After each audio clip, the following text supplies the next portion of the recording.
नमस्कार दोस्तों, जय श्री महाकाल, जय माँ कामाक्षा। दोस्तों, आज आप सभी को नए वीडियो में बहुत बहुत स्वागत है। दोस्तों, आज एक नई जानकारी जो कि बहुत महत्वपूर्ण है, जिसे आप समझ जाएंगे तो आपको बहुत ही सुरक्षा होगी और बहुत फ़ायदा भी होगा।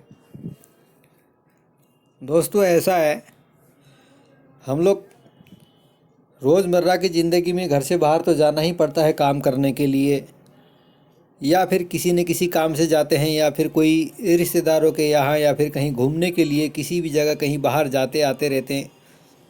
सभी लोगों को बाहर आना जाना पड़ता है। तो जिस तरीके से एक दिखने वाला संसार है, उसी तरीके से एक बिना दिखने वाला संसार भी है दुनिया में, जो हमारी आंखों से दिखता नहीं है।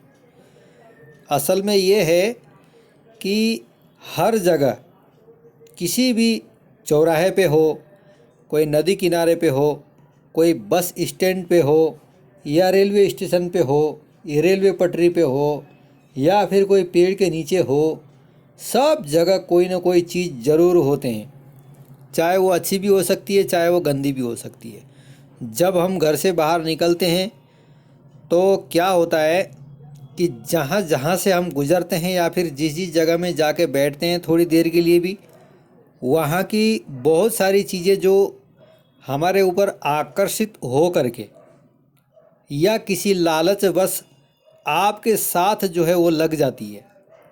वो लग जाती है तो वो चीज़ें क्या है कि आपके साथ ही घूमती रहती है, आपके ऑरा चक्र में वो घूमती रहती है। पहले कोई भी चीज़ डायरेक्ट शरीर के ऊपर आता नहीं है, पहले ऑरा चक्र में आता है। ऑरा चक्र में आने के बाद धीरे धीरे करके वो चीज़ आपके शरीर में प्रवेश करती है। तो अच्छी चीज़ अगर प्रवेश कर गई तो कोई प्रॉब्लम नहीं, लेकिन बुरी चीज़ें भी होती है। बुरी चीज़ें प्रवेश कर गई तो आपका जीना हराम कर देगी। आपके परिवार में क्लेश, दुख, नाना नाना तरह की परेशानियाँ, व्यापार में, अपने रिश्ते नातों में, सभी जगह कुछ भी परेशानी हो सकती है, बड़े से बड़ी, छोटे से छोटी। इसका कोई कोई ये सोच नहीं सकता कि किस टाइप की परेशानी हो सकती है। ऐसी परेशानी उत्पन्न होने लगती है। तो ऐसे में क्या है कि हम बाहर घूमते हैं, बाहर घूम के घर आते हैं। अब अपने को तो पता नहीं कि कोई चीज़ आई है अपने साथ में, और दिखेगी तो है ही नहीं। अगर अपने घर के कुल देवता, हमारे इष्ट देवता, हमारे पितृ देवता, हमारे वास्तु देवता अगर मजबूत नहीं है, तो ये समझ लीजिए कि वो चीज़ें आपके घर में आपके साथ साथ प्रवेश कर जाती है। अगर आपके इष्ट देवता, कुल देवता वगैरह, पितृ देवता अगर मजबूत है, तो वो चीज़ें घर के अंदर प्रवेश नहीं करती है। तो ऐसे में क्या होता है कि ये इष्ट देवता, कुल देवता, पितृ देवता, वास्तु देवता जो भी होते हैं, ये घर के मुख्य दरवाजे पे होते हैं। और इंसान का भी आना जाना मुख्य दरवाजे से ही होता है। और आपको कोई शक्ति मदद करने के लिए आती है तो भी वो मुख्य दरवाजे से ही आती है, और आपको कोई शक्ति नुकसान पहुंचाने के लिए आती है तो भी वो मुख्य दरवाजे से ही आती है। कोई भी खिड़की से, या कोई भी कहीं से भी, किसी दूसरी जगह से कोई भी चीज़ प्रवेश नहीं करते हैं। घर के अंदर प्रवेश करने का जो रहता है वो मुख्य दरवाजे से ही होता है, जैसे कि इंसान प्रवेश करता है। तो इसमें क्या होता है कि बहुत सारी गंदी चीज़ें, जैसे शौचालय वगैरह होते हैं, बाहर जो कॉम्प्लेक्स बने रहते हैं, वहाँ पे हम लोग पेशाब करने के लिए जाते हैं, या फिर शौचालय में जाते हैं, तो वहाँ पे भी बहुत सारी गंदी चीज़ें होती है। तो ऐसे में वहाँ से जो चीज़ें होती है वो अपने साथ में लग कर चली आती है, अपने साथ हो जाती है किसी लालच बस, किसी कारण से।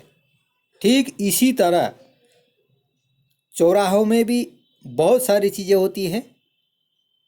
जिस तरीके से शमशान में महाशक्तियाँ होती है, उसी तरीके से चौराहों में भी महाशक्तियाँ होती है। जितने चौराहे से हम गुजरते हैं, उतने ही चौराहों में बहुत बड़ी बड़ी दिव्य शक्तियाँ होती है।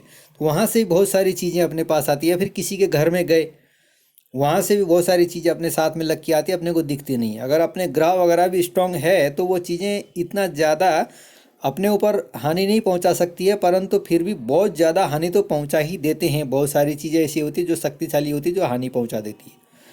तो ये सब चीज़ों से बचने के लिए एक बहुत ही दिव्य ज़बरदस्त प्रयोग है, छोटा सा, उस प्रयोग को करने के बाद 100% आपकी सुरक्षा होती है और आपके घर में कोई भी चीज़ प्रवेश नहीं करते हैं। उसका एक छोटा सा मंत्र है, जब भी आप घर से बाहर जाओ, भले 10 बार जाओ, 50 बार जाओ, चाहे 1 बार जाओ, घर से बाहर जाओ और घर के अंदर आओ, तो क्या होता है कि वो चीज़ अपने घर के साथ साथ में चली आती है और घर में अंदर प्रवेश कर जाती है। तो ऐसे में क्या है कि घर के अंदर घुसने से पहले 30-40 सेकंड के लिए, 20-30 सेकंड के लिए बाहर खड़े होइए और उस मंत्र को पढ़िए और अपने दाएं बाएं साइड में 1-2 बार फूंक मार दीजिए। तो कोई भी चीज़ हो, आपके पास आई हुई सारी चीज़ें घर से बाहर भग जाएंगी, वो चीज़ें घर के अंदर प्रवेश नहीं कर पाएंगी। तो ऐसे में एक छोटा सा मंत्र बता देता हूँ जिसको सिद्ध करने की कोई आवश्यकता नहीं है, बिल्कुल महासिद्ध मंत्र है, एक बार पढ़ने से ही कार्य 100% करता है। ये चीज़ दोस्तों, आप जब घर में आकर के जब कपड़े बदलते हैं उस समय भी आप करिए। नए कपड़े पहनते समय पुराने कपड़ों में फूंक मार दीजिए और नए कपड़े पहन लीजिए। अगर किसी शौचालय में जाते हैं, किसी जगह मूत्रालय में जाते हैं, तो उधर भी जाते समय आप इस मंत्र को कम से कम 1 से 2 बार या 3 बार ज़रूर पढ़ करके अंदर जाएं। तो आपको वहाँ पे जो बैठी हुई जो विकट गंदी चीज़ें हैं वो आपके साथ में कभी आएंगी नहीं। दोस्तों, मंत्र जो है बहुत ही छोटा है, इस मंत्र को अभी से शुरू कर दीजिए। मंत्र है ओम नमः परमात्मने रक्ष रक्ष स्वाहा। ओम नमः परमात्मने रक्ष रक्ष स्वाहा। ओम नमः परमात्मने रक्ष रक्ष स्वाहा। इस मंत्र को आप लिख लीजिए और अपने परिवार के सारे सदस्यों को बताइए। और इस मंत्र को एक ही बार पढ़ने से सुरक्षा हो जाती है। ये इतना शक्तिशाली चीज़ है दोस्तों।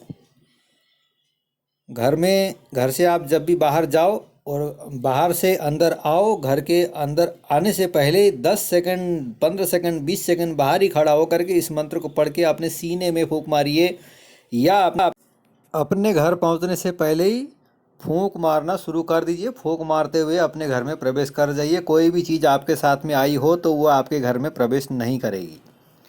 इससे आपकी सुरक्षा होगी, आपके घर परिवार में सुरक्षा होगी, आपके बच्चे स्वस्थ रहेंगे। और कभी कभी इस मंत्र को 1 गिलास पानी में 7 बार पढ़ के पूरे घर के अंदर भी छींट देंगे तो बहुत अच्छा रहेगा।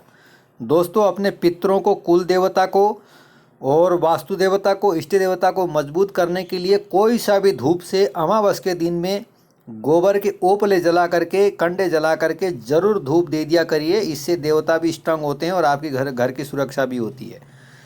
दोस्तों, वीडियो देखने के लिए बहुत बहुत धन्यवाद। वीडियो को शेयर करिए और इस मंत्र को आज से और अभी से ही प्रयोग करना शुरू कर दीजिए। मंत्र को सिद्ध करने की किसी तरीके की कोई आवश्यकता नहीं है, मंत्र स्वयं सिद्ध है। इस मंत्र का आज से ही प्रयोग करना शुरू कर दीजिए। जय महाकाल, जय माँ कामाक्षा। धन्यवाद।